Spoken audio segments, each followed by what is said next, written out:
Inés, Casa Rural, donde la realidad supera la ficción.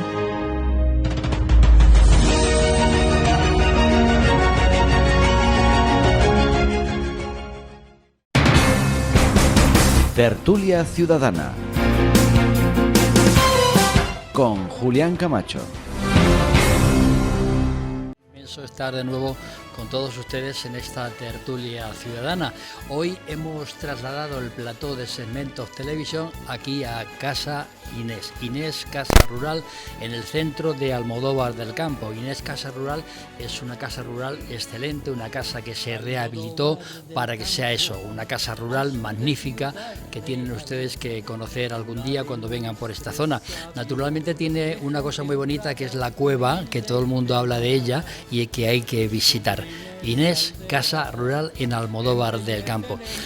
Nosotros, como siempre, dos temas de actualidad y para ello vamos a presentar a nuestros queridos tertulianos. En aquel extremo hoy se han colocado como ellos han querido, con lo cual hoy no tienen esa colocación habitual que ustedes ya conocen en el plató.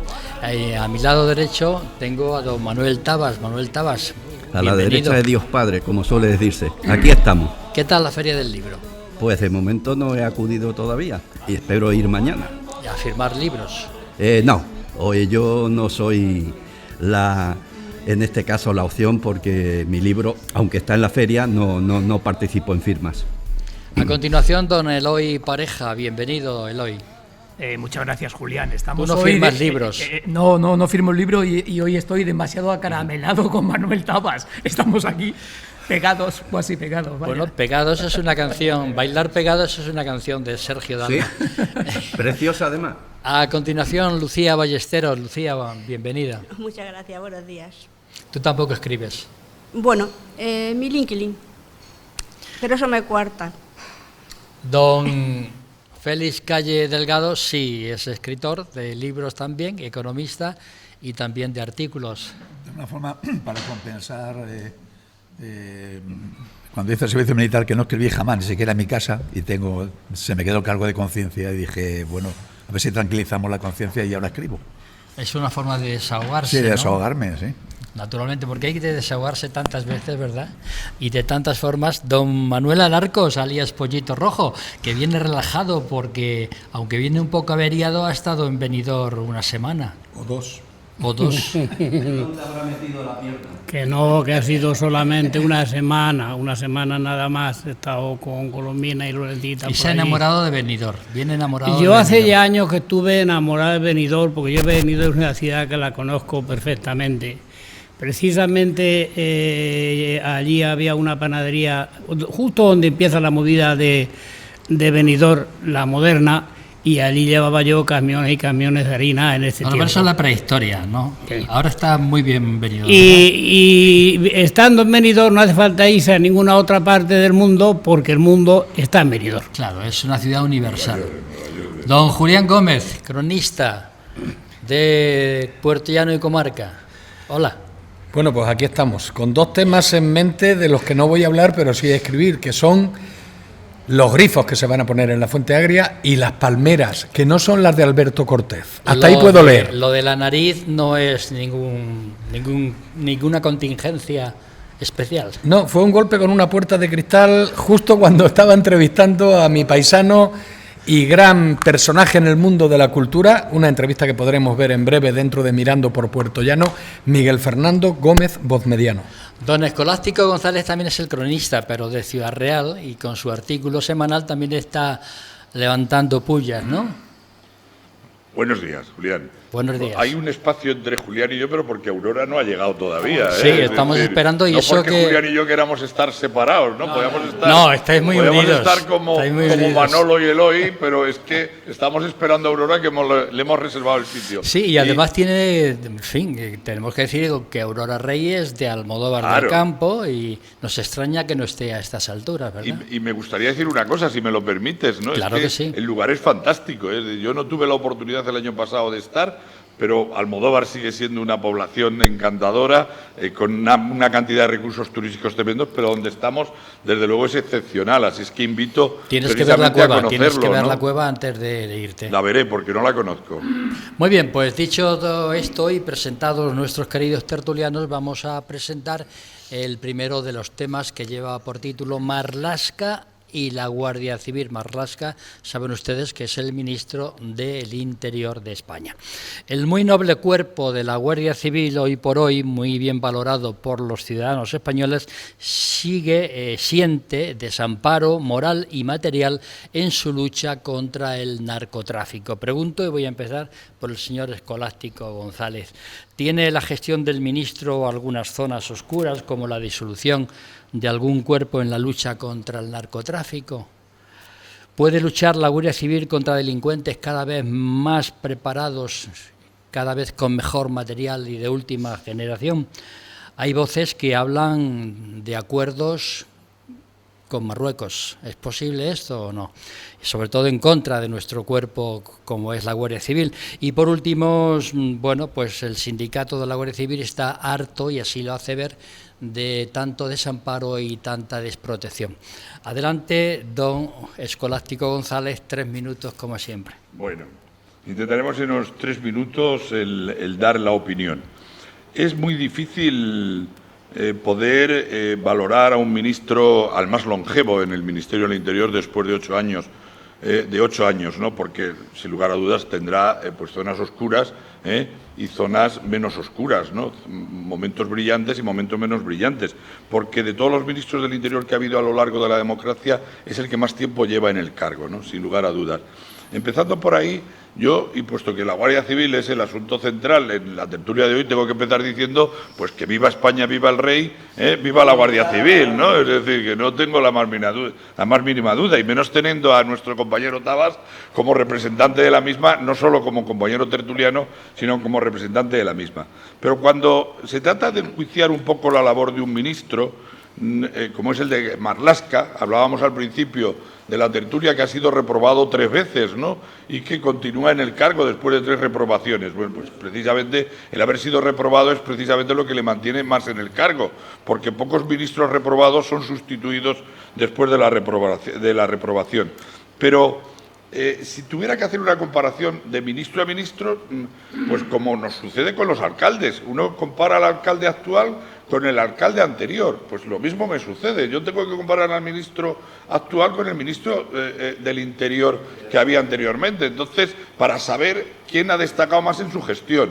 Y tengo que decir que en este momento, frente al ministro del Interior anterior, que fueron Zoido y Jorge Fernández Díaz, ambos, uno fuera de la política prácticamente y el otro encausado en la Audiencia Nacional, al que se le piden 15 años de prisión en este momento y 33 de inhabilitación, pues a mí el balance que me sale de Grande Marlaska, pues con sus luces y sus sombras, no es malo para la Guardia Civil, porque en el tiempo que lleva, en estos 8 años que lleva, precisamente una de las cosas que más ha consolidado ha sido el refuerzo de los medios materiales y humanos para la lucha contra la delincuencia.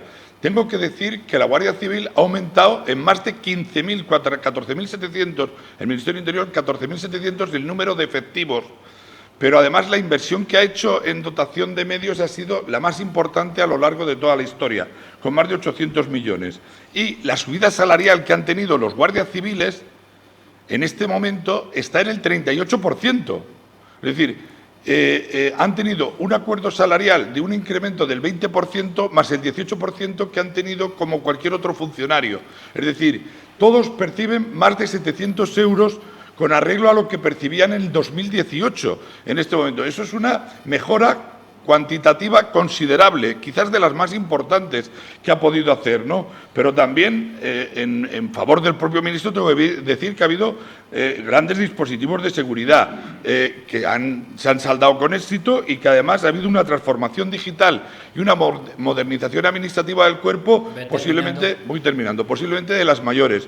Luego, al margen de las luces y las sombras, que es un ministro que se ha visto siempre sujeto en una pinza, porque cuando hablamos de inmigración, pues lógicamente la derecha entra por un lado y cuando hablamos de inmigración y de frontera la izquierda entra por otro, el ministro del Interior se ve sometido a una pinza normalmente entre izquierda y derecha. No en este ministro, en los anteriores también, en el tema de inmigración. Pero quizás para finalizar tengo que decir que una de las cosas que hacía falta también en el propio cuerpo era la función de las mujeres dentro del mismo. Y creo que con él se han hecho protocolos de acoso laboral importantísimos, tanto en la Guardia Civil como en la Policía, que son dignos de destacar. Pero sobre todo me quedo con la renovación o con el ingreso de más de 15.000 funcionarios. Más de 4 minutos llevas.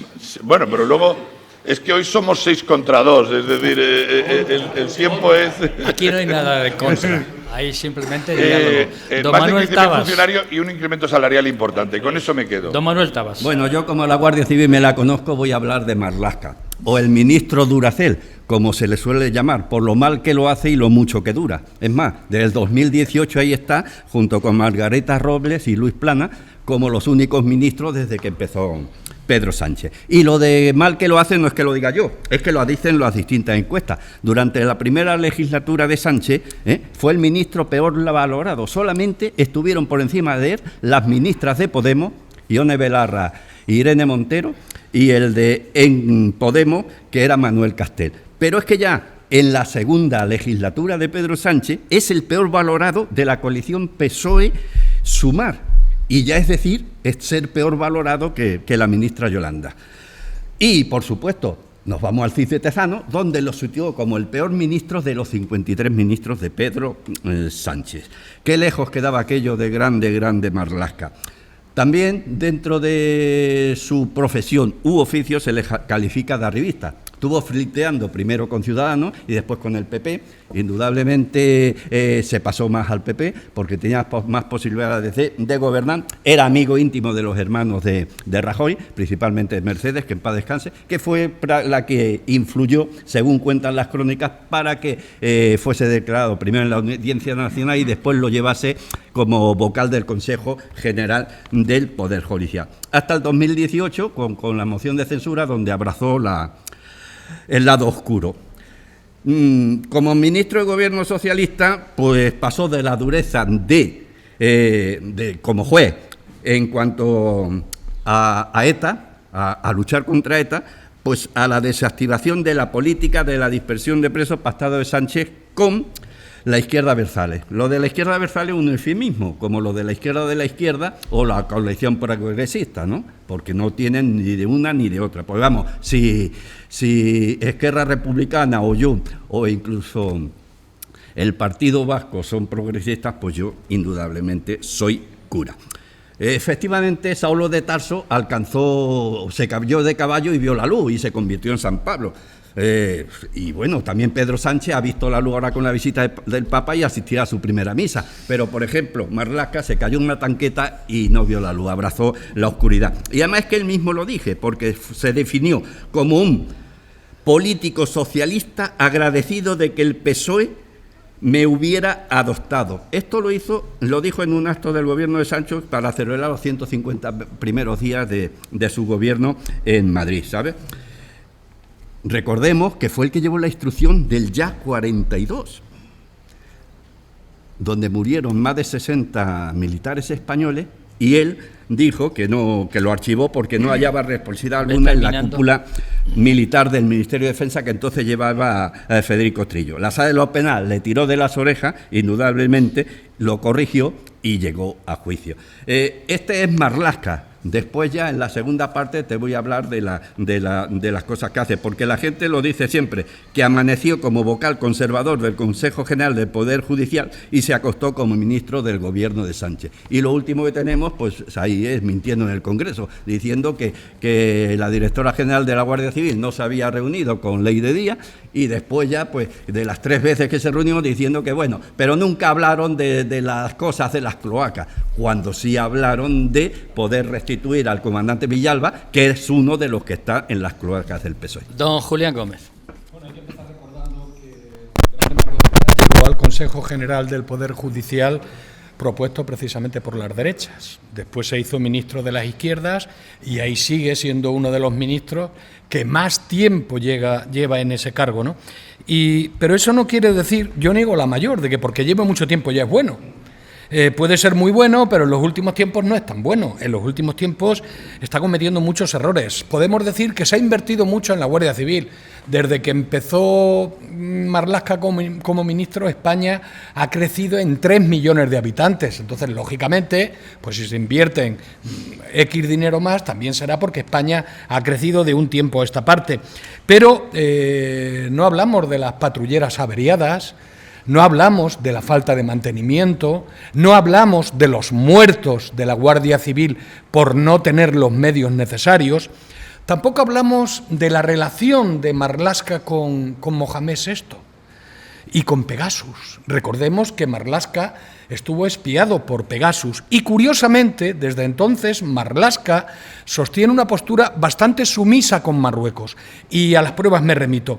En primer lugar, a Marruecos no le interesa que se vaya Marlaska. ¿Por qué no? Porque lo tiene en las investigaciones, tienen cosas contra él, y lo demuestran cosas que se han hecho, como por ejemplo el cierre de la Ocon Sur, y con ello el incremento del narcotráfico en estos momentos. Además, no solo con esos, condecoró al jefe de policía marroquí responsable de la agencia de inteligencia que puso en marcha el Pegasus contra él mismo, contra Margarita Robles y contra Pedro Sánchez. Entonces, bueno, son cosas que te pueden dar que pensar en ese sentido. Además, si empezamos a hablar de cosas que ha hecho Marlaska, pues por ejemplo está el cese ilegal de Pérez de los Cobos, que después fue declarado ilegal y sin embargo él pues lo cesó. También la tragedia del salto de la valla de Melilla, donde dijo, como está haciendo ahora, negando cosas que luego no tiene más remedio que reconocer, que no había muertos en suelo español cuando se demostró que sí. También hay que recordar la expulsión ilegal de menores en Ceuta, que también se negó y que también se vio que era cierto. La situación de Marlaska en estos momentos es terrible. La situación de Marlaska es la de un hombre que no quiere dimitir, pero al que la misma Guardia Civil y los sindicatos de la Guardia Civil están pidiendo la dimisión. ¿Ha sido reprobado 3 veces? Bueno, ¿eso significa que está reforzado? No. Si lo han reprobado 3 veces es porque algo está haciendo mal, algo no está haciendo bien. Y lo que no está haciendo bien, sobre todo, es en el ejercicio de la transparencia en sus funciones como ministro. En estos días estamos sabiendo cosas como que no se reunió, que sí se reunió, que si esta no se reunió con este, que si yo no tengo que ver con mi secretario de Estado que trajo a su hermano de no sé dónde, de Sevilla, y lo colocó aquí. Hay múltiples cosas que están saliendo y más que van a salir, que van a dejar a Marlaska en muy mal lugar y que van a forzar, si no su dimisión, la salida del gobierno actual o la convocatoria de elecciones. Don Eloy Pareja, adelante. Gracias, Julián. Bueno, este tema me arroja muchos pensamientos, algunos contradictorios. Negativos. No, negativos en ningún caso. Sobre Grande Marlaska yo tengo sinceramente un gran aprecio por él, no porque sea el ministro más longevo, sino porque creo que es un hombre altamente cualificado. Lo fue y así lo demostró en sus funciones anteriores, en la judicatura, y creo que ministro de Interior, y no lo creo yo, creo que es muy sencillo, es una de las posiciones más complejas y más difíciles dentro de un gobierno, ¿no?, de cualquier Estado o nación. La Guardia Civil, por supuesto, es un estamento de gran valoración y probablemente porque sus funciones están muy cercanas a la ciudadanía. Precisamente en el ámbito rural en el que estamos y también en ese ámbito en el que antes hablaba Julián Gómez y que ha salido en televisión recientemente por los acontecimientos, ¿no?, sobre el tema del tráfico de drogas en Huelva y otros territorios. La Guardia Civil, que recordemos que fue una institución creada, ¿no?, por Isabel II, ¿verdad?, ¿no?, hace unos siglos. O sea, el duque de Almohada. Bueno, esa fue la segunda firma, pero hubo una firma anterior unos años antes. En cualquier caso, es la más longeva. Esa sí que es la más longeva. Esa sí que es la más longeva comparada con cualquier otra policía o policía foral o autonómica actual, ¿no?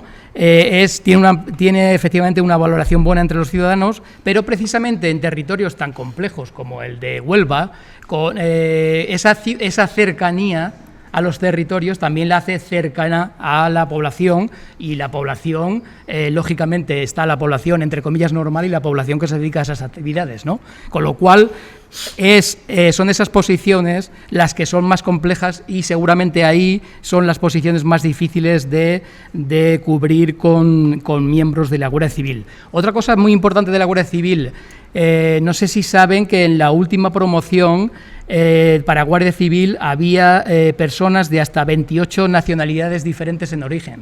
Es decir, lo digo por una de las preguntas que el señor director nos hacía sobre si los guardias civiles eran españoles. Bueno, pues había 28 nacionalidades diferentes, y eso fue aplaudido precisamente, y fue aplaudido para Grande Marlaska. Grande Marlaska, que el jueves pasado fue desestimada su reprobación, una de tantas, precisamente porque solo votaron a favor PP, Vox y Unión del Pueblo Navarro, y el resto o se abstuvo o votó en contra. Bueno, en resumidas cuentas y como conclusión, Grande Marlaska tiene para mí personalmente mucho mérito que lleve tantos años como ministro del Interior, no solamente porque se ha reprobado, no necesariamente por eso, sino porque es una posición realmente compleja en un gobierno. Y la Guardia Civil, pues bien valorada, y eso está claro, no tengo nada en contra que decir. Manuel Alarcos, adelante. Bueno, pues yo apoyo sin fisuras a Grande Marlaska, porque entiendo que es un ministro valiente, es un hombre valiente, lo demostró en su lucha contra ETA y lo está demostrando constantemente en su lucha contra el narcotráfico. Hay que tener presente que luchar contra el narcotráfico no es nada fácil. Los narcos acumulan muchísimo dinero y con el dinero se compran voluntades de gente. Es más rentable unas horas descargando fardos de droga, mucho más rentable que una semana trabajando en cualquier otro oficio. La droga no podría funcionar de no haber implicados también funcionarios y personas de los cuerpos de seguridad. Sin eso sería imposible que funcionara, sin la traición de alguno de ellos.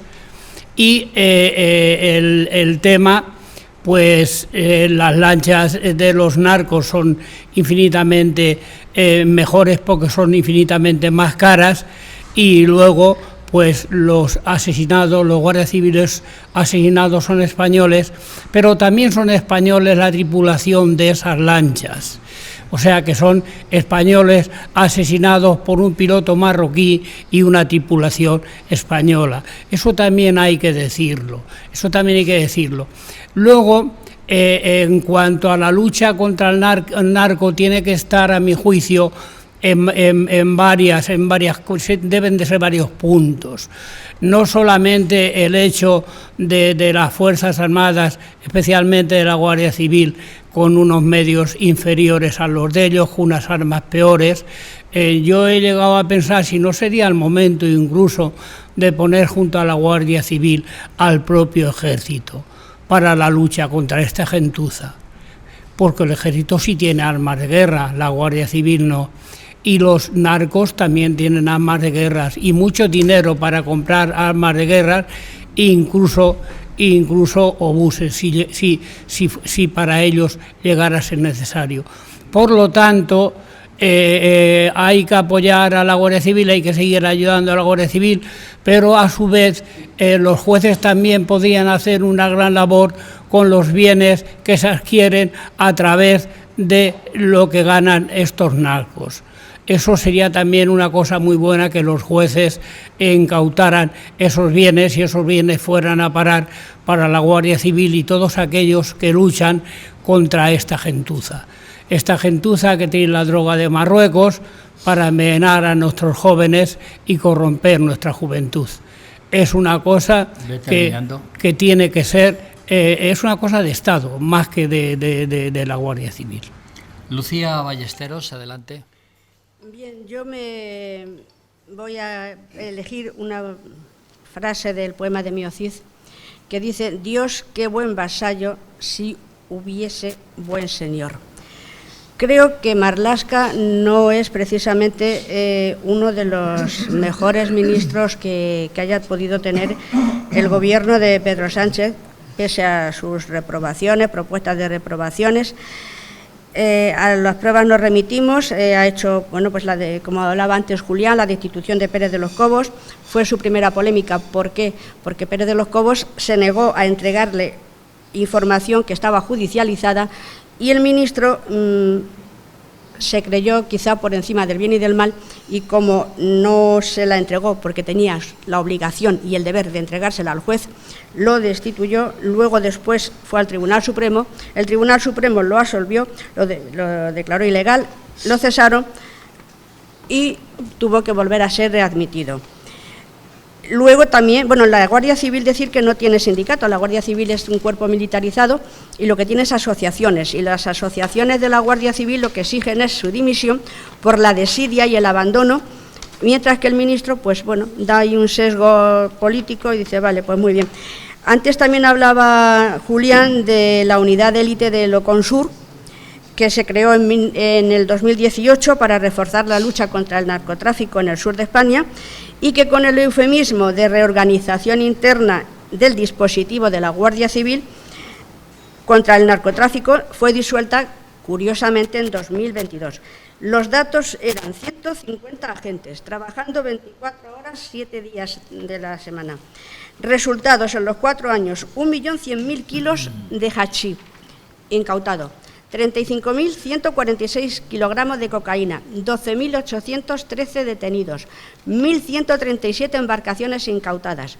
En 2022, Sánchez viaja a Marruecos, cambia su política sobre el Sáhara Occidental, aún no tenemos explicación alguna, se desmantela la Oconsur y podemos pensar que blanco y en botella. Yo no creo en las casualidades, sino en las causalidades.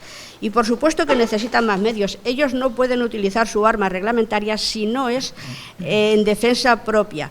Pero ya hemos visto que los narcotraficantes están muchísimo mejor pertrechados que lo que es la Guardia Civil. Dudo que eso llegue al Gobierno, el poner esas acciones, esos medios que necesita la Guardia Civil. Y lanzo una pregunta que me viene rondando desde hace tiempo, y es: ¿qué le debe Marlaska a Sánchez o Sánchez a Marlaska para que aún continúe en el ministerio? Y luego ya sabemos todos que el lema de la Guardia Civil es todo por la patria, y como no creen en la patria, ese lema les produce a algunos de ellos sarpullidos, les molesta, y hay que terminar con el lema y sus defensores. Don Félix Calle, adelante. Bueno, a mí el ministro Marlaska, yo con el ministro Marlaska es que me planteo 3 escenarios. El primero, ¿acaso es que tiene algo contra la Guardia Civil? Porque me explico. No lo dota de material adecuado. El informe de seguridad nacional, en el mes de abril, o sea, 2 días antes de asesinar a estos 2 últimos guardias civiles, decía el informe de la seguridad nacional: los narcos se han dotado de una mayor capacidad ofensiva mediante el empleo de potentes embarcaciones y de sofisticadas armas de guerra, y que no eluden el enfrentamiento cuando son descubiertos transportando drogas. Reconoce el informe que es una amenaza central para la seguridad nacional. Si una amenaza central para la seguridad nacional, ¿por qué no se da la respuesta adecuada a este problema que va increciendo, va cada vez siendo mayor? Además, tiene prohibido disparar a la Guardia Civil, lo sabéis, ¿no? Para disparar tiene que pedir permiso, porque además no le pueden disparar a las narcolanchas. La cosa tiene gracia, ¿eh? Claro, será que como no es una profesión de riesgo, y cuando mueren asesinados guardias civiles es un accidente laboral, pues siento vergüenza ajena. Reconoce el ministro que, a pesar de haber más agentes de la Guardia Civil que Policía Nacional, tienen un 25% menos de dotación de chalecos antibalas que la Policía Nacional. Digo yo que, como parece ser que no es una profesión de riesgo, pues ahora que llega el verano, muy bien pueden ir los guardias civiles en bañador, total, para el riesgo que corre, pues que vayan en bañador o en pantalón corto, ¿no? El ministro disolvió hace más de un año el grupo Ares. No sé si recordáis qué grupo era este. Bueno, pues este se encargaba de controlar contrabandistas, narcotraficantes y tráfico de personas en los aeropuertos. Sus compañeros de la Guardia Civil, dicen que eran muy, muy buenos. Había un sargento y 6 números de la Guardia Civil. Bueno, pues lo defenestró. ¿Sabéis por qué? Porque estrechó el cerco en la aerolínea Plus Ultra. Encontraron algo y dijeron, malo, adiós, Grupo Ares. Claro, encuentran irregularidades y qué coincidencia. Oye, fíjate dónde ha llegado luego lo de Plus Ultra, ¿eh?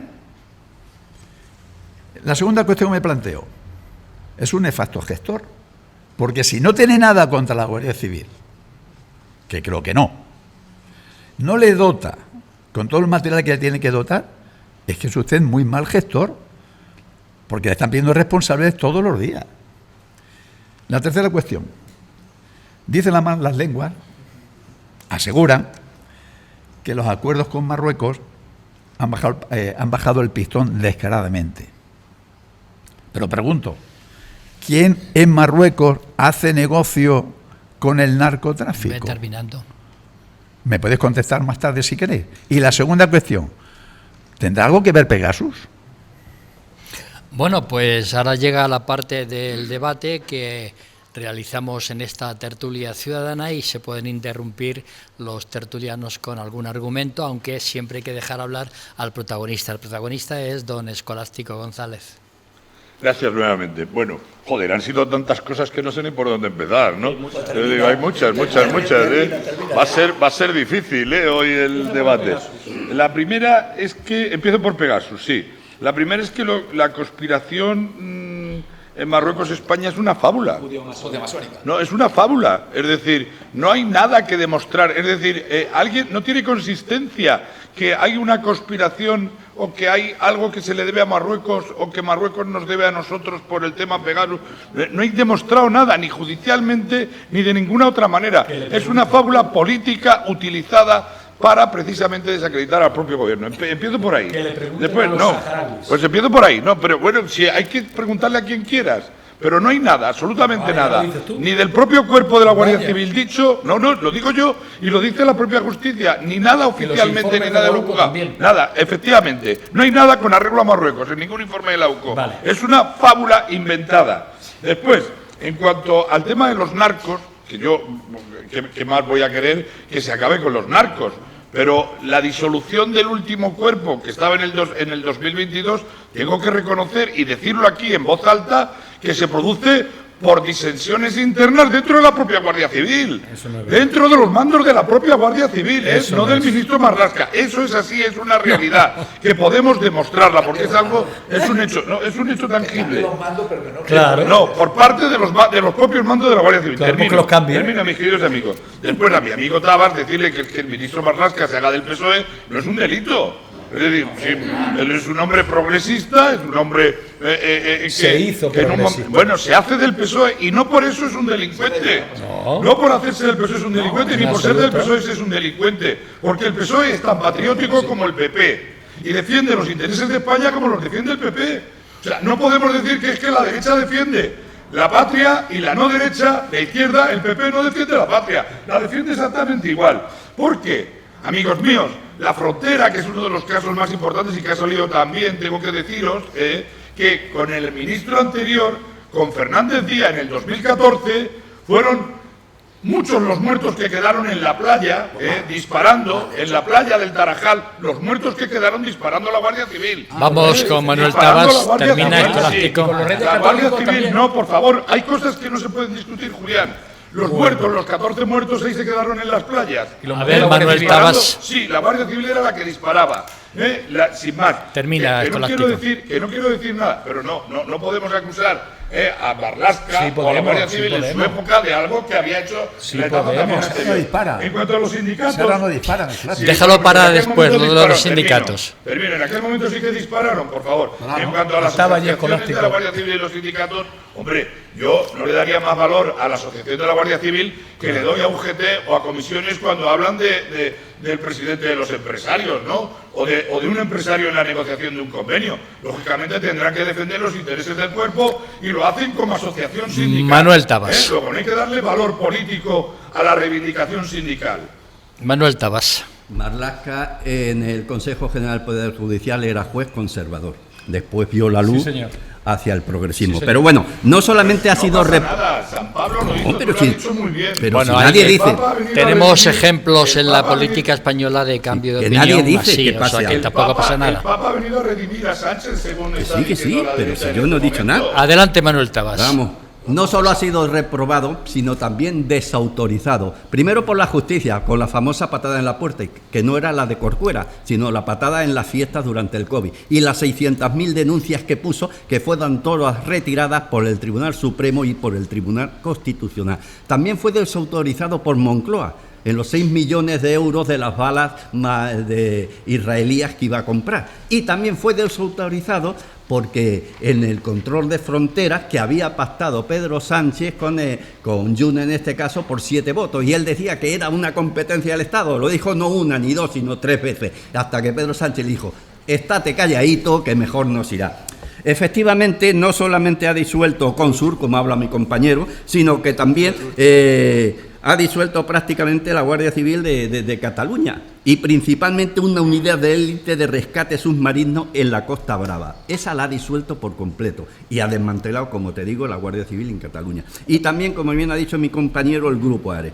El Grupo ARE lo disuelve cuando se le ocurre a este grupo de 7 guardias civiles la mala idea de elevar un informe a ESA es la Agencia Espacial de Seguridad Aérea, por presuntas irregularidades del Plus Ultra. Entonces la pregunta que cabe, ya con esto doy mi paso a mi amigo Julián Gómez, es ¿qué transportaba el avión de Plus Ultra para disolver el Grupo Ares? Dímelo tú, Julián. A ver, Julián Gómez, adelante. No hay nada, es decir, es una leyenda. Una leyenda, Manuel. A ver, Julián Gómez. Parece ser que hay fotos y se mostraron en televisión española, no directamente a la cámara, pero entre personas se mostraron las fotos. Yo no sé lo que habrá en la foto, pero hay informes de la UCO también, que podemos hablar de ello, de la Unión Central Operativa, donde se hablaba de las reuniones que había mantenido su directora general de la Guardia Civil con Leire, que él negó y que después ha tenido que reconocer. También los informes de la UCO hablan de negación de presiones políticas, hizo negación él de presiones políticas que había en los informes de la UCO a los propios investigadores de la UCO. Hay además malestar en las bases de la Guardia Civil, y eso es fácil de verlo, porque hay abucheos en actos públicos, los hemos visto, en algunas juras de Guardia Civiles, en muchos actos. Hace poco, cuando estaba también en el entierro de los 2 guardias civiles, se pudo ver cómo tuvo que parar la intervención y decir que él estaba, como dijo, rabioso. Que estaba rabioso. Sí, bueno, y recientemente cuando le preguntaban por lo de Leire y decía Pepe, porque no sabía por dónde salir.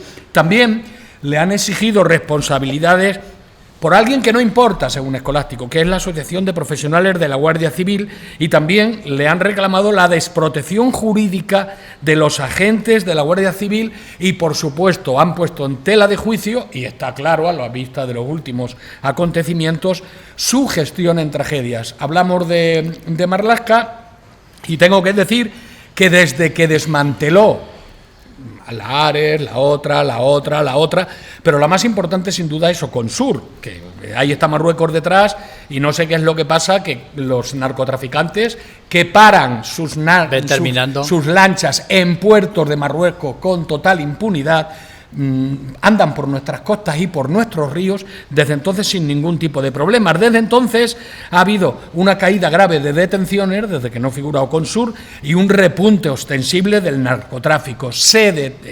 Oconsur incautó 17.000 toneladas de estupefacientes en 22.000 actuaciones. Entonces, hay un descenso evidente en las cifras en las cifras operativas de la Guardia Civil y, por supuesto, en la reorganización criminal de los narcotraficantes. Ese es el mérito, señor Pareja. o son los méritos de Marlaska.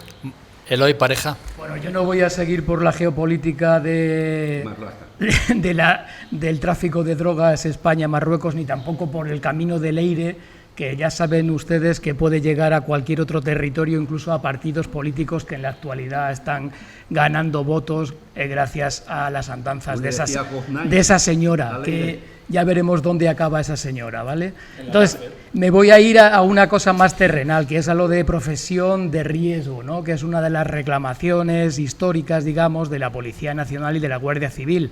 Y voy a comparar con algo que ocurrió aquí en la población minera de Puerto Llano hace unas semanas, que hubo una huelga para reclamar precisamente que la industria petroquímica fuera profesión de riesgo y por tanto se pudiera acoger al sistema de coeficientes de reducción o anticipación de jubilación. Bueno, en la actualidad un guardia civil con 30 años de trabajo puede pasar a jubilación con 60 sin ninguna penalidad. Un trabajador de la industria petroquímica tiene que trabajar 38 años y 6 meses y puede adelantar 2 años su edad de jubilación con un 19% de penalidad. Sea así, es verdad también, por qué no decirlo, que dentro de las 11 profesiones que hoy son de riesgo en España están los Mossos d'Esquadra, la Policía Foral de Navarra, la Policía Local y la Ertzaintza, con lo cual, bueno, por la analogía parecería que es bastante sencillo que también lo fueran la Policía Nacional y la Guardia Civil. Y por último decir que precisamente el Ministerio del Interior, encabezado por Grande Marlaska, en marzo 2026 inició un proceso de trámite para hacer un Real Decreto que declare a la Policía Nacional y a la Guardia Civil profesión de riesgo. Manuel Alarcos. Bueno, pues yo, como se habla aquí del caso de Leire, solamente puedo decir que a mi juicio esta Leire es una gran persona. Pero estamos hablando de Marlaska más que de una Leire, mala ¿no? persona, y que, según ha dicho Paje, pues lo mejor que podía hacer es llevarla a los tribunales. O como Ábalos, como En Coldo, cuanto como Cerdán. a lo de profesión de riesgo, yo que estuve en el sindicalismo muchísimos años, como todos sabéis, yo era profesional de transporte, era camionero, pues yo Toda la región lo sabe, Manuel. junto con la UGT, pues luchábamos no ya como profesión de riesgo, sino porque se nos reconociera como profesionales. Pero a la Guardia Civil o a los camioneros. No, a los camioneros. Hasta ese punto estábamos. Quiero decir que en profesiones de riesgos, aparte de la fuerza del orden, hay muchísimas más. Están los mineros, están los camioneros, están los albañiles, muchísimas más. Decía Eloy, con muchísima razón, a la tertulia anterior, que hay una diferencia entre que se caiga un albañil de un andamio o que hay un cabroncete que le empuje. Si le empuja, ya lo he dicho, si le empuja, sí. Si le empuja y se cae, es asesinato. Y si se cae porque es un descuido, pues es un accidente. Lucía. Bueno, yo quería contestarle a Escolástico cuando dice que habla de las confabulaciones. Mira, el otro día estaba la última promoción que han salido de guardias civiles de Baeza. Había en un programa de televisión había un tertuliano de izquierdas diciendo que la Guardia Civil había abucheado a Marlaska, cuando las imágenes que teníamos era que una vez que Marlaska fue al acto, porque no le quedó más remedio, quienes abuchearon fueron los familiares. 2 segundos, porque automáticamente por megafonía se dijo que había que respetar el acto, la bandera y la institución. Punto. O sea, te dice, son la Guardia Civil. No, la Guardia Civil no. O sea, te está diciendo una cosa que tú no la estás viendo.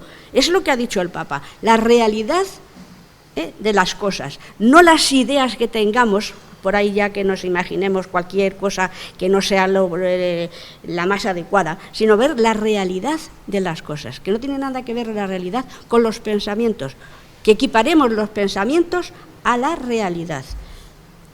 Es lo que quería... Félix Calle.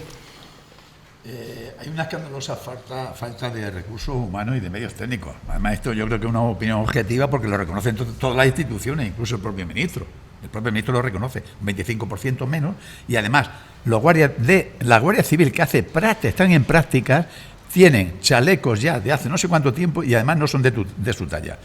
Esta guerra con el narcotráfico es totalmente desigual y solo tiene un responsable, que es el ministro. No me atrevo a decir culpable, porque parece ser que el ser culpable es una cosa del cristianismo. Pero bueno, yo creo que sería bueno acudir a los filósofos, aconsejo a Aristóteles, Séneca o Marco Aurelio, que expliquen qué es eso de la culpabilidad. Escolástico quería matizar algo. Sí, mi querido amigo Félix. Entre 2018 y finales de 2024 se incorporan 14.391 nuevos efectivos netos. 84.000 guardias civiles. Lo que supone un incremento aproximado del 16,5, superando los 76.700 efectivos. Perdidos entre 2011 y 2017. No, 84.000, 74.000. Sí, no te digo a 2024. Hay más todavía, hay más todavía después, hay más todavía. Y quiero decir que la reposición de medios humanos ha sido precisamente en este ministro una de las cosas más importantes. Vale. Y la inversión para modernizar a través de la digitalización y de otros medios también. Otra cosa es que en asuntos concretos, como en el narco y en provincias concretas. En la calle. Sí, pero si no digo que no, pero será y el riesgo es en la calle. Pero además del riesgo en la calle, se les ha subido el sueldo en un 38%. Es decir, luego se ha mejorado la imagen del propio cuerpo y al propio cuerpo. Están muy contentos. Esto es algo que se ha hecho. ¿No? ¿Que hay que pedir más? Bueno, pues no lo sé si hay que pedir más, pero de lo que tenía. Bueno, pero los sindicatos nunca están contentos con lo que quieren, pero de lo que tenían. De lo que tenían a lo que tienen ha mejorado considerablemente. Y esto es objetivo. Estamos hablando. Félix, te estoy dando datos objetivos. Pero estamos hablando de medios. De la peligrosidad, de los humanos y materiales. Y cómo luchan con el narcotráfico, que no tienen material, ni humano ni material. Medios humanos y materiales. ¿Ah, sí? Pues si lo reconoce el ministro, que no. Y después, para terminar mi intervención, que no, luego decís que me paso mucho de tiempo. En cuanto a la UCO, que me largo mucho. En cuanto a la UCO, que ha salido también, que es una de las unidades, yo me gustaría decir que hay cuestiones internas dentro de la propia Guardia Civil que es muy difícil de analizar, y me gustaría que uno de los compañeros que están aquí, que saben de lo que sucede dentro del propio cuerpo, nos pudiera ilustrar con ellos, porque lo último que acaba de hacer la UCO es una pasada de frenada por parte de la propia Guardia Civil, dicho, Es decir, la Guardia Civil no puede investigarse a sí misma y un teniente coronel no puede ir a los despachos de generales o coroneles a hacer absolutamente nada. No, lo manda un juez. Pero el juez tenía que... Es que, termino, lleva razón. Está por lleva razón. Claro. No, lleva razón. Pero cuando eso sucede, el juez tenía que haber cogido a otro cuerpo distinto que no el de la propia Guardia Civil. Porque está creando... Así ha sucedido. Las investigaciones internas... Bueno, que nos lo diga ahora Manolo Tabas. No, el juez tenía que haber elegido otro cuerpo distinto. Porque el problema que ha creado internamente de mando, acordaros que no tardando mucho pasará factura de la propia Guardia Civil a próximo gobierno. Los inspectores de la Inspección de Hacienda, ¿de dónde son? No puede ir un teniente coronel a investigar a sus superiores. Las investigaciones internas que se hacen dentro del cuerpo de la Policía Nacional la hace la propia Policía Nacional. No es eso, hay una pasada de frenada. El juez se ha equivocado. Y además, dentro, sí, porque para investigar al cuerpo tenía que haber elegido otro cuerpo. ¿Por qué? No. Sí, acordaros que hay problemas. Sí, hombre, bueno, pues si vosotros decís que no, yo digo que sí. Yo digo que no. ¿Ha habido alguna repercusión? Bueno, por alusiones, Manuel Tabas. Todavía A ver, atendemos a Manuel Tabas por alusiones. Pero que se ha pasado de frenada. Y las conspiraciones internas dentro de los mandos del propio cuerpo, no las olvidemos, por el poder interno dentro del cuerpo. Cuidado. Y lo que sucede dentro de la Guardia Civil, no quiero, porque creo que no es necesario. Sí, está investigado. Por la propia. Por los expedientes internos. Por la UCO, y cuando se ha depurado gente internamente, se ha hecho por el propio cuerpo. No hagamos política con la Guardia Civil, que es lo que estáis haciendo. El propio cuerpo estamos en una tertulia. A ver, Escolástico, ya hasta aquí. Manuel Tabas, estamos por alusiones. En una tertulia. A ver, por favor. No estamos Manuel haciendo Tabas, política. Por favor, Manuel Tabas. Para hacer cosas esas, indudablemente hay un cuerpo que se llama Asuntos Internos. Indudablemente Asuntos Internos puede tanto tomar declaración cualquier acto que cometa, desde cualquier guardia hasta el mismo general. Pero si un juez ha dicho que se encargue la OCO, indudablemente prevalece la orden juez, pero hay un cuerpo que se llama Asunto Interno que puede hacer esa labor. Bueno, pues para finalizar, ya saben ustedes que la figura del ministro Marlaska es una figura controvertida, con muchos pros y muchas contras. Por consiguiente, vamos a finalizar esta primera parte con una pregunta que os hago yo a todos vosotros. Don Manuel Tabas, ¿debe dimitir el señor Marlaska, sí o no? Sí. ¿Eloy Pareja? No. ¿Lucía Ballesteros? Hace tiempo que debió dimitir. ¿Félix Calle? Ya va siendo tarde. ¿Manuel Alarcos? No. ¿Julián Gómez? Antes de ayer tuvo que dimitir. ¿Escolástico González? No, creo que estaba clara mi respuesta. Bueno, pues ya ven ustedes, vamos a hacer un pequeño receso, un descanso, porque volvemos después con otro tema. Les recuerdo que estamos en directo en Inés Casa Rural, que está en Almodóvar del Campo, en la calle Corredera 7, y que es un lugar especial porque pueden visitar, por ejemplo, porque está cerca el Parque Natural del Valle de Alcudia o Sierra Madrona, que son sitios maravillosos de esta provincia de Ciudad Real. Volvemos tan solo en unos minutos. Muchas gracias.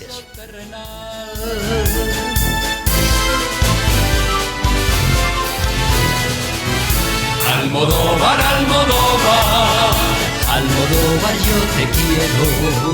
Almodóvar, Almodóvar.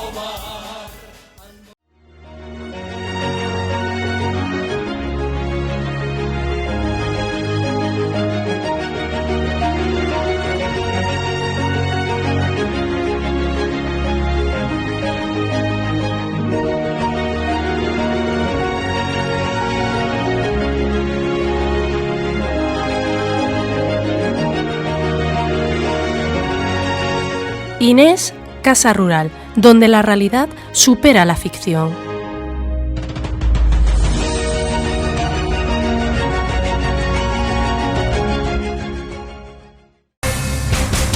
Tertulia Ciudadana con Julián Camacho.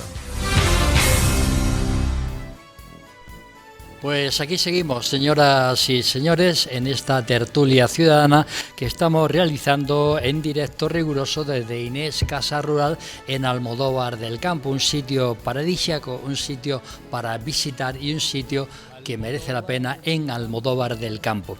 Y vamos con el segundo tema. El segundo tema habla de turismo rural, porque a raíz de la pandemia de la COVID, el turismo rural ha ido creciendo hasta satisfacer los deseos de los ciudadanos. Aire libre, ambiente rural, servicios modernos, todo ello conlleva el turismo rural. Pregunto, y voy a empezar por el señor Manuel Tabas, ¿qué ofrece el turismo rural en comparación con otras formas de turismo? ¿Qué busca el turista rural? Y además me gustaría, si sois tan amables, que contaréis cada uno alguna experiencia que hayáis tenido en casas rurales que son maravillosas en este país nuestro que se llama España. Adelante, don Manuel Tabas, 2 minutos.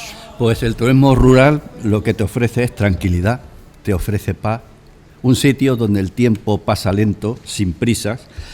El turismo rural es una escapada perfecta para alejarte tanto del ajetreo de las grandes ciudades como el bullicio de la vida moderna.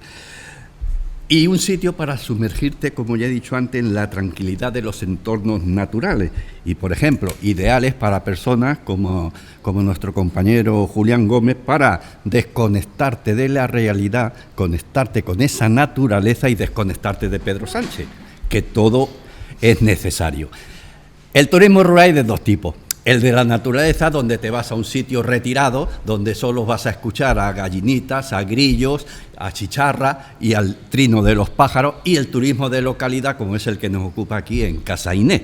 Es un turismo dentro de una localidad donde, a pesar de ser rural y estar dentro de un pueblo, en este caso pequeño, te ofrece muchas cosas, porque te ofrece tradiciones, te ofrece una gastronomía particular. Estamos en la ciudad, no pueblo pequeño, de Almodóvar del Campo, claro, la muy noble ciudad de Almodóvar del Campo. te ofrece fiesta, te ofrece pues visita a molinos, visita a museos, es decir, otro tipo de turismo. Y aquí no es que, por ejemplo, en los hoteles, los que se vayan a la playa y demás te tratan más, pero es otro tipo de trato, es un trato más impersonal. Aquí un trato personal. ¿Por qué es un trato personal? Primero, porque son muy pocas habitaciones y muy pocas personas. Y normalmente estos establecimientos lo llevan sus propios propietarios o sus familiares o gente muy allegada a ella. Entonces, el trato que te dan es un trato prioritario. Te conocen por tus nombres, conocen tus gustos y conocen tus necesidades. Y aquí lo que se viene pues es a disfrutar tranquilamente y a estar en un entorno agradable.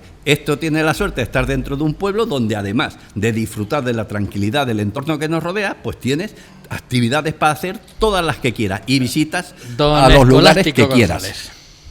Bueno, yo creo que en este tema, mi querido amigo Manuel, vamos a estar de acuerdo, ¿no? Es decir, menos mal, ¿no? Menos mal. Bueno, sí, claro, no. No, pero lo que esté mal del turismo rural ya sabemos que es culpa de Sánchez, ¿eh? Yo parto de esa premisa, ¿eh? O sea, no, eso no lo dejemos, que parto de esa premisa. Mira, yo creo que el turismo rural, una de las primeras cosas, y voy a hablar de los conceptos así más generales, más globales, es que contribuye al desarrollo local, ¿no? Sin lugar a dudas, combate la despoblación que sufren la mayor parte de las poblaciones del interior de España. Pero a la vez sirve para revalorizar y consolidar un patrimonio que tenemos, sí, que se va perdiendo y que está en los pueblos. Lo tenemos aquí, prueba de ello es la casa en la que estamos, ¿no? Es decir, y el lugar que es Almodóvar y lo que supone. Al mismo tiempo, es mucho más sostenible que el turismo de masas, porque no es lo mismo hacer grandes edificios en las zonas costeras de las playas con miles y miles y millones de personas en algunas zonas, como la Costa del Sol, que lógicamente tener un turismo de estas características. Y después permite, en un país como el nuestro, que es evidentemente turístico, permite la desestacionalización, porque durante las épocas y valle, lógicamente mucha gente se desplaza y deja el otro turismo de sol y playa o otro turismo de ciudad, lo deja para ello. Luego, en el caso del turismo rural solo podemos encontrar ventajas. Creo que es una de las mejores cosas que se ha podido hacer en un país como el nuestro, que ya va a rondar los 100 millones, si no me equivoco, de turistas, que vienen del exterior en una parte muy importante. El tener una pieza dedicada al movimiento interior de la población y a desarrollar y hacer que nuestros pueblos mantengan su patrimonio, pues es importantísimo. En cuanto a mi experiencia personal, tengo que decir que las experiencias que he vivido han sido siempre en el ámbito familiar. Pero la experiencia me las contáis después. Las contamos después, sí, la porque segunda yo las parte. he tenido y buenísimas, pero en el ámbito familiar. Bueno, vamos con Eloy Pareja entonces. Adelante. Bueno, el concepto de casa rural o alojamiento rural y turismo rural ha tenido en España un gran crecimiento y bueno, los datos lo avalan, ¿no? Casi 5 millones de personas se han movido en los años 24-25 al año en este tipo de alojamientos, casi 13 millones de pernoctaciones y unos 3 días de media de cada una de ellas. Es verdad que si hablamos en términos de ocupación, la ocupación promedio pues es poco más del 20%. Y para mí hay otro dato que es importante. Bueno, lo primero también hablar de Inés Casa Rural y Almodóvar del Campo. Almodóvar del Campo es la segunda ciudad en extensión de España. Eso pocas veces se dice y hablas del municipio. Y pocas veces se publicita. Término municipal. En término municipal, ¿no? Pero creo que, por decir algo que no es que sea negativo, pero yo creo que habría que analizar, en 2025 ya hay algún signo de estancamiento. El número de pernoctaciones, el número de visitantes se mantiene, pero, por ejemplo, el número de visitantes, y hablaba Escolástico de forma internacional, el 75% o más del turismo rural es español, o de origen español. Y hay otro tema también que es importante. Pero es verdad que lo ha potenciado la pandemia, ¿verdad? Sí, totalmente. Pero habría que ese otro 25% intentar también, y yo creo personalmente que hay un tema que es importante. Por ejemplo, hoy estamos aquí en esta casa rural preciosa del Almodóvar del Campo, y esta casa rural está en un término municipal que es muy extenso, en un área que tiene al lado un parque natural y un poco más abajo otro segundo parque natural. habría que integrar todo ese tipo de cosas, porque si no, al final, pues el turismo que viene aquí a Almodóvar, a Inés Casa Rural, ¿se queda aquí en la ciudad de Almodóvar o hay una ruta que acompaña a ese turismo rural al Valle de Alcudia? Sierra Madrona. Sierra Madrona, no sé, yo creo que ese tipo de cosas habría que canalizarlas más y potenciarlas más a través de los ayuntamientos. Saludamos a doña Aurora Rey, que está con nosotros, se incorpora en esta segunda parte de la tertulia ciudadana y que además es ciudadana de Almodóvar del Campo. Adelante, Aurora. Pues muy buenas, yo vengo a vender Almodóvar. Véndela. Mi experiencia como voluntaria en Almodóvar del Campo, recibiendo peregrinos, turistas, mi experiencia acompañando a personas que vienen a visitar nuestros museos, nuestro teatro, nuestra ciudad, pues siempre voluntaria, es grande y tengo la suerte de poder haber encontrado anécdotas maravillosas. Vamos a ver, el turismo rural no tiene calendario, como decía Escolástico, son los 12 meses del año, no es el verano, no cansa, cualquier día es oportuno, de diario, festivo. ¿Quién te trae a los turismos rural? A través de cantidad de cosas. Puedes ser invitado a una boda y descubres un pueblo como Almodóvar. Vienes a un evento musical, como hay folclore musical, pues tenemos el grupo Balálita, Mayos, grupo musical, música medieval que se celebra en Santa Brígida. Tenemos una gran riqueza. Este año, fíjate, acabamos de inaugurar el año jubilar que hace 500 años celebró San Juan de Ávila, doctor de la Iglesia, su primera Eucaristía en esta nuestra parroquia. Nuestra parroquia acaba de ser estudiada y analizada por los arqueólogos y profesores de Ciudad Real, en los que nos han descubierto cantidad de detalles que estamos rebosantes de contar a todo el que venga. Nuestras casas rurales, por supuesto, reciben con el cariño y el trato cercano de esa familiaridad de pueblo con la que viajabas antes. En una escritora a que escuché un día, no digo el nombre por si no se puede decir, una famosa escritora, soy de Madrid y quiero adoptar un pueblo. Pues venir a hacer turismo rural es dejarte adoptar por un pueblo, conocer ese pueblo desde el fondo. Almodóvar tenemos pintura desde el Museo Palmero, la maravillosa exposición cervantina, en la que te sumerges con las nuevas tecnologías, conociendo a Cervantes en primera persona, te paseas con Dulcinea, un teatro que tiene 4 años de antigüedad superior al de Almagro, teatro, no corral de comedias, una iglesia que es majestuosa, llena de historia y, como hemos dicho, rebosante de contar, un turismo religioso, que no es turismo, es peregrinación, pero algunas personas vienen no solo en el tema religioso, sino en el cultural, artístico, y también se les recibe. Y ahora ya, como decía Eloy, abrimos las puertas al Valle de Alcudia. No es que lo tengamos al lado, Eloy, es que es el corazón y el alma de Almodóvar del Campo. Es que somos Valle de Alcudia, que hemos crecido por esos paisajes y nos corren por las venas.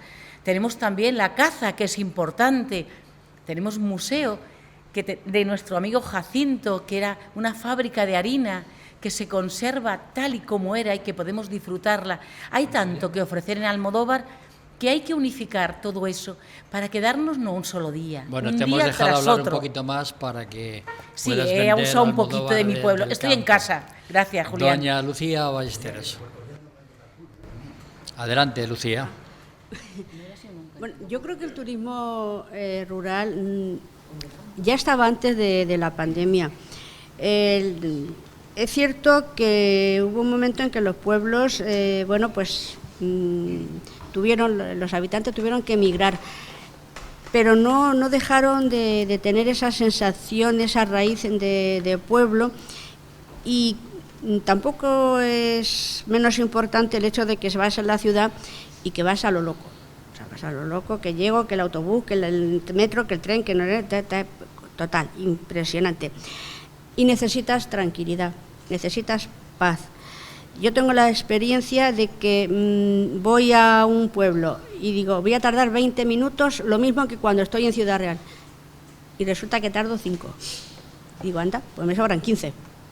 Pero bueno, ¿qué nos ofrece el turismo rural? Pues actividades como agroturismo, ecoturismo, turismo cultural, como decía Aurora, rutas de senderismo, aprender la artesanía local.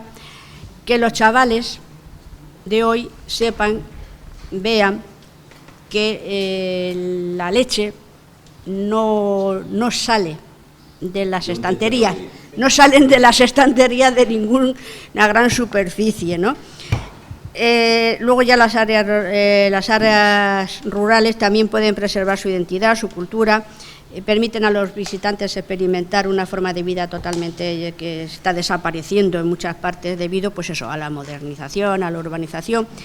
Silencio, el tiempo se detiene, hay conversaciones, hay sueños reales, vuelves con la cabeza despejada, renovada, es una evasión que resta y suma también, resta y suma, porque suma por eso, porque... Va a sumar Julián Gómez. ¿Ah, sí? Adelante. Sí.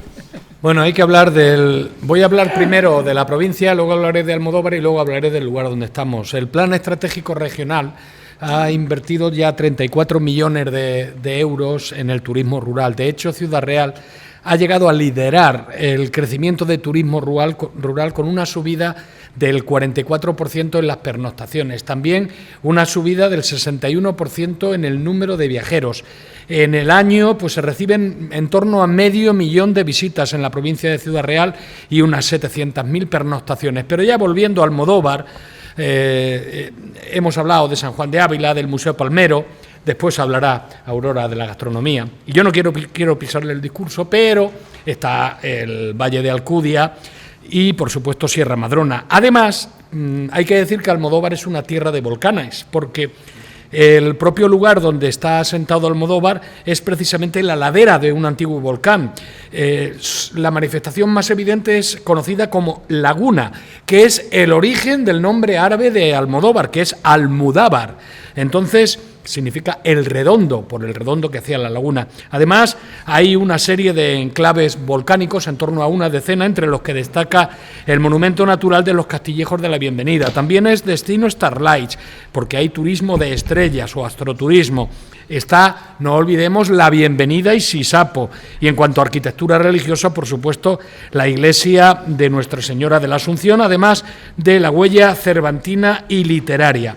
Tengo que decir que la Casa Rural, Inés, en la que estamos, la evaluación, he estado mirando la evaluación que tienen y los usuarios en cuanto a personal y atención le ponen un 9,6 sobre 10. En trato familiar, cercanía de la propiedad, menciones especiales también a los anfitriones y a la flexibilidad. En instalaciones y servicios tiene un 9,5 sobre 10. La sorpresa de la cueva subterránea, el área de piscina y el jacuzzi en el patio corral. Además, en limpieza tiene un 9,5 sobre 10 por el mantenimiento del edificio histórico, que es calificado de impecable. Y en cuanto a confort, las cifras alcanzan un 9,5 sobre 10 también por la calidad de las camas y el aislamiento acústico de las habitaciones. Y voy finalizando. La ubicación tiene también un 9,5 sobre 10 por la comodidad de estar en el centro urbano, pero en una zona tranquila, y la relación calidad-precio tiene un 9,1 por una percepción muy equilibrada respecto al coste por noche, con unas tarifas bastante asequibles. Don Félix Calle. Yo creo que hay un antes y un después de la pandemia. Ha experimentado un auge tremendo porque sufrimos bastante de no poder salir, por no contactar con nadie, no poder salir a la puerta de la calle, ¿no? Yo creo que se busca principalmente, por eso, la tranquilidad, respirar aire puro, sobre todo los que somos alérgicos, desconectar, no tener prisa de ningún tipo. En definitiva, es calidad de descanso. Tiene contacto con la naturaleza, lógicamente, dispone con muchísimo más espacio, descubre lugares, descubre su patrimonio, sus costumbres, su gastronomía y el entorno natural. Yo creo que esto lo entendemos muy bien los que somos de pueblo y los que nos hemos criado en el pueblo, ¿no? Por eso frecuentamos menos las casas rurales, ¿no? Porque parece que como hemos vivido ya muchos años, no una casa rural, pero sí una casa de pueblo, pues no es que sea menos atractiva, sino parece que no elegimos tanto como alguien que sale de Madrid, de Barcelona o del extranjero de alguna otra ciudad, ¿no? La ocupación, además, ya no lo habéis dicho, no solamente vacacional, son fines de semana, son puentes, son el momento que los niños en el colegio tienen 3 días de descanso, es decir, que se mueve todo el año, mucho más que en la zona de playa, mucho más que en la zona de la costa. Anualmente se celebra además un congreso nacional de turismo rural y siempre llegan a la misma conclusión, siempre, porque ya están mirando las conclusiones de los últimos 5, 6 o 7 años, ¿no? Que se contribuye de manera eficiente a la conservación del patrimonio. Y eso es muy importante para la localidad. Genera actividad económica, como es natural, y además genera empleo. De hecho, el año pasado, creo que el último congreso, creo que este año no se ha celebrado todavía, decían que cada año aumentaba un 11% los clientes en casas rurales. Yo creo que los beneficios que aporta, estoy hablando más que los beneficios, porque de verdad es que no ve ninguna pega, ¿no? A mí me gusta la tranquilidad, ¿no? Me gusta que no haya ruido y casi que no haya internet, ni tenga que pensar en nada, ni de política siquiera. Pues sí, pues hablo lógicamente de los beneficios que yo creo que tiene un establecimiento de este tipo, ¿no? Pero además yo creo que estos beneficios están fuera de toda duda, creo yo. Pues ahora Manuel Alarcos, alias Pollito Rojo. Bueno, pues yo en cuanto al turismo rural tengo que decir que nos encontramos aquí en una casa rural en Almodóvar del Campo, que Almodóvar del Campo efectivamente es una de las mayores extensiones por sus muchas pedanías, ya que tiene desde Tirte afuera hasta San Benito, solo a 5 kilómetros de Torrecampo en Córdoba. Entonces es enorme. Es después de Lorca, el Murcia, que es el mayor municipio en extensión de Europa. Jerez primero. Bueno, pues entonces después es Lorca. Allí las pedanías se llaman diputaciones. Bueno, pues dicho esto, pues nada, pues efectivamente, pues el turismo rural viene muy bien para parejas que quieran desconectar. Se contratan casas rurales entre varias familias, incluso entre varias parejas, con el fin de disfrutar de la tranquilidad del campo y aparte de eso, pues en muchas ocasiones se busca la casa rural, pero sin que sea una desconexión total del urbanismo, desde el punto de vista de que se pide conexión a Internet y en muchos casos pues que el teléfono pues tenga cobertura. Entonces la desconexión total, lo que sí total, pues no lo es. Pero en fin, dentro de eso creo que el turismo rural está cumpliendo una misión bastante buena. Yo, por haber tenido mucho turismo rural durante mi vida, pues en la segunda parte, cuando se me pregunte bueno, pues sobre vamos el tema. a preguntar Venga, esa segunda parte y nos vais contando la historia, la experiencia que habéis tenido cada uno en vuestra visita a una casa rural. Manuel Tabas. Pues a mí la experiencia, como el valor en la mili, se me supone porque no he ido a ninguna casa rural. Bueno, ya estás tardando. Lo único que me lleva a ir más televisión a tertulias rurales. De eso sí podría hablar, pero desgraciadamente no he estado en ninguna casa rural. A ver, que lo va a contar Eloy. Bueno, yo sí he tenido experiencias en casas rurales y en otras cosas, ¿no? Sí, no, concretamente en turismo rural. Aunque yo, como decía alguno de los contertulios, también soy muy de pueblo y me gusta... Lo puedes nombrar tu pueblo, ¿eh? Lo más diferente a mi pueblo, que son las grandes ciudades. Es que lo puedes nombrar tu pueblo. Mi pueblo, efectivamente, mi pueblo es Cabezarrubias del Puerto y también pertenece al Valle de Alcudia. Eso sí que es el corazón del Valle de Alcudia. Y estudié primero de GB en La Bienvenida. O sea que soy tan rural que ahora pues normalmente no voy a turismo rural. Pero he de decir que sí tengo dos recuerdos muy buenos. Uno en San Martín del Castañar, en la provincia de Salamanca, cerca de la Sierra de Francia. Una población pequeñita, de casas de paredes de piedra de 2 metros, en la que pasamos 2 veranos, en 2012 y 2013, en una casa rural. Bueno, 2 veranos no el verano completo, lógicamente, pero un tiempo bastante prolongado mientras que nuestras hijas estudiaban inglés en una academia que está en una población vecina que le gusta mucho a nuestro director. Y bueno, aquella experiencia fue maravillosa porque era una casa rural en la que todo era antiguo. Las camas eran no sé de qué siglo, pero muy, muy antiguo, con dintel, maravilloso. Y sobre todo es que en Salamanca en verano hace un calor también importante. Sin embargo, esa población está en plena sierra y entonces nada más salir de la población era como un bosque que la altura de los árboles te cubrían todo prácticamente, con lo cual andabas kilómetros y kilómetros todo en sombra. Bueno, está hablando de la alberca en Salamanca, el señor Eloy Pareja. Adelante, Escolástico González. Bueno, yo creo que primero, después de oír glosar a mi compañera de tertulia Aurora las bondades de Almodóvar, no tengo que menos que felicitarla por ser de Almodóvar. Había notado 3 cosas, pero luego han salido a lo largo de la tertulia, que era que se le habían quedado en esa primera etapa, esa primera parte donde glosaba, que era el Museo Palmeros y Sapo, y creo que ya lo habéis nombrado tanto unos como otros, pero te han quedado los toros. Sí, que es un elemento también importantísimo en Almodóvar del Campo, los encierros, ¿no? Entonces, quería decírtelo, ¿no? Y me alegro enormemente y me gusta oírte. Después, una puntualización, como siempre, por crear algo de matiz y de discordia, con lo que decía Félix, que además de la pandemia que se recupera después, yo creo que también, no solo el hecho de la pandemia, habernos encerrado, sino que después de la pandemia, económicamente, lo decía por tu puntualización, se produce un incremento de precios fundamentalmente en la otra parte del turismo, con los hoteles y demás, que desvía a mucha parte del turismo de las grandes poblaciones hacia zonas rurales, ¿no? Creo que ese es un matiz también desde el punto de vista económico para hacer. Y ya para terminar en el tema, pues felicitar no solo al turismo rural, a la casa en la que estamos, sino también a la propia Consejería de Economía y Turismo, a quien corresponden las competencias, que es a nuestra amiga para muchos, Patricia Franco, porque está haciendo una labor fantástica en todo el turismo rural de Castilla-La Mancha. Y hoy estamos aquí en una de esas cosas que ella cuida muchísimo, muchísimo. Me gustaría dejarlo patente. Pues dicho queda, adelante Aurora Rey.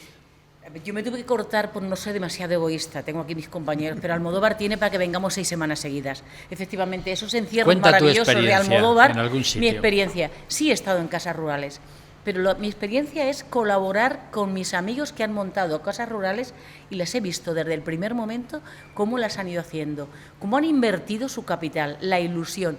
La casa rural es la casa de la abuela en la que se nos recibía siempre. Muchas personas han dejado de tener ya familiares directos en el pueblo porque se han ido a vivir a otras localidades y añoran su pueblo y en sus momentos efectivos, en las fiestas, en momentos muy propios. Y es la casa rural la que vuelve a convertirse en la casa de la abuela. Es que la casa rural es tu propia casa, es la casa familiar donde se puede hacer turismo de pareja, de familia, con niños. Es que todo lo abre. Y hay otro turismo que no sé si decirle turismo, es el turismo de trabajo, el laboral. Los trabajadores que vienen a esta zona y se han alojados en estas casas rurales y descubren lo maravilloso que es poder volver sin el trabajo, poder volver a disfrutarlo. La casa rural es nuestra casa y tengo que apoyar a todas esas personas que han invertido su patrimonio en estas casas para acogernos. Yo era de las personas que creía que todo lo que no era una playa pues no ofertaba nada. Claro, esto lo pensaba hace 50 años. Hoy le he dado el cambio total. Las casas rurales son la casa de la abuela que echamos de menos y que nos acoge. Lucía Ballesteros. Bueno, yo en primer lugar decir que no soy manchega, entonces no puedo hablar de... Ese es un pecado, pero... sí, bueno, sí, no puedo... la casa es preciosa, la casa Inés es preciosa. Yo soy de un pueblo de Andalucía, he estado en Andalucía, he estado en Castilla-La Mancha, he estado en Andalucía, he vuelto a Castilla-La Mancha. Yo sí que tengo mis raíces en Andalucía. Yo soy persona de raíces y además profundas. Mi experiencia, bueno, yo me he criado en un pueblo. Rapidito, por favor. Tuve la oportunidad de volver a esa finca, que ya no era finca, que ya era una casa rural, era un cortijo del siglo XVII. Volvimos los hijos de uno de los trabajadores que había allí y yo nos reunimos un fin de semana y la verdad es que fue extraordinario, magnífico, recordamos viejos tiempos, lo pasamos en grande, volvíamos... No nos cuente lo que hicisteis, eso no nos interesa. No, pero bueno, y luego una anécdota, y es que en mi empresa dijeron, bueno, hay unos fondos sociales, vamos a hacer una excursión. tú te vas a ocupar de la exclusión. Dije, muy bien, pues si yo me ocupo de la exclusión, os llevo a mi pueblo. Pues Julián Gómez se encarga de hablar ahora. Bueno, yo, tenemos poco tiempo. A fuerza de ser sincero, pues no he estado nunca en una casa rural pernoctando, porque cuando salgo, pues normalmente salgo a zonas de playa, incluso a grandes ciudades para ver conciertos, para ver temas culturales, pero estoy apoyando a las casas rurales desde un principio porque creo en ellas. De hecho, bueno, pues con las publicaciones que hago en Facebook, en los medios de comunicación, siempre trato de poner en valor las casas rurales de nuestro entorno y, de hecho, lo último que hice fue hacer algunos comentarios sobre la estancia que tuvieron aquí las personas invitadas en la mañana más corta que estuvieron en esta casa y lo que contaron sobre ella. Yo hice un reflejo de todo ello a través de las redes sociales porque, como he dicho anteriormente, creo en las casas rurales, aunque También no haya cree tenido Manuel el placer Alarcos. de pernoctar en ellas. Bueno, pues yo, mi experiencia sobre casas rurales es absolutamente distinta a la de todos vosotros. Porque yo echo la vista atrás y me veo con 8 años en la Casa del Aire en Campo de Cristana, una casa de unos condes, y mis experiencias allí, pues muy agradables, que digamos, no fueron. Luego, ya después, desde allí, me mandaron a la Casa del Aire en Las Mesas. Esto era un poco mejor porque tenía el aliciente de que tenía un río y me podía bañar. En Chito era un secarral entre Campo de Cristana, Alcázar de San Juan, Quero y Miguel Esteban, a lo de las Salinas de Quero. Un día dedicaremos un día desastre, que nos cuentes un desastre. todas tus aventuras y desventuras. Don Manuel, a ver, Félix Calle. Bueno, mi experiencia fue una casa rural en la Sierra Norte de Sevilla. Solamente había 3 habitaciones, me parece. Pero lo más pintoresco es que los propietarios eran ingleses, un matrimonio ya con cierta edad, ¿eh? Y nos extrañaba, digo, ¿cómo monta el tío? Bueno, porque llegaron allí, le cautivó tantísimo el entorno y aquello, que invirtieron todo en hacer una casa rural que era preciosa, y además el desayuno lo elaboraban ellos mismos, las mermeladas las hacían también ellos, ¿no? Fue fantástico el par de días que estuvimos ahí. Quería matizar una cosa nuestra querida Aurora. Sí, quería decir que la casa rural no es ni más ni menos que aquellas ventas cervantinas que los reyes católicos por necesidad crearon. Y ahora hemos sido capaces de recuperar nuestra historia y traer estas casas rurales estupendísimas, Pues, muy don Manuel Cervantes Tabas, en nuestra vida. Muchas gracias. Gracias. Don Eloy Pareja, muchas gracias. Gracias, Julián. Doña Lucía Ballesteros, muchas gracias. Gracias a ti. Don Félix Calle, muchísimas gracias. Don Manuel Alarcos, muchas gracias. Encantado de estar aquí. Don Julián Gómez, muchas gracias. Quiero lanzar desde aquí un SOS para la venta de la Inés, que está en el término municipal de Almodóvar y que por falta de atención se está hundiendo. Doña Aurora Rey, muchas gracias. Feliz, muy contenta y apoyo a Julián Y vea totalmente. usted las redes de vez en cuando, por favor. Sí, cierto. Don Escolástico González, muchas gracias. Gracias a ti hay más televisión. Y a ustedes, señoras y señores, muchísimas gracias por su atención. La próxima semana seguimos de forma itinerante. La próxima semana estaremos en Argamasilla de Calatrava, en La Bodega, en riguroso directo para Onda Cero Puertollano y Más Televisión, Grupo Cadena Media y también en YouTube. Que sean felices, que lo pasen bien y vayan a las casas rurales. Almodóvar es mi pueblo, Almodóvar, Almodóvar, es mi pueblo sin igual. Si tú eres de Almodóvar, si tú eres de Almodóvar, un buen manchego serás.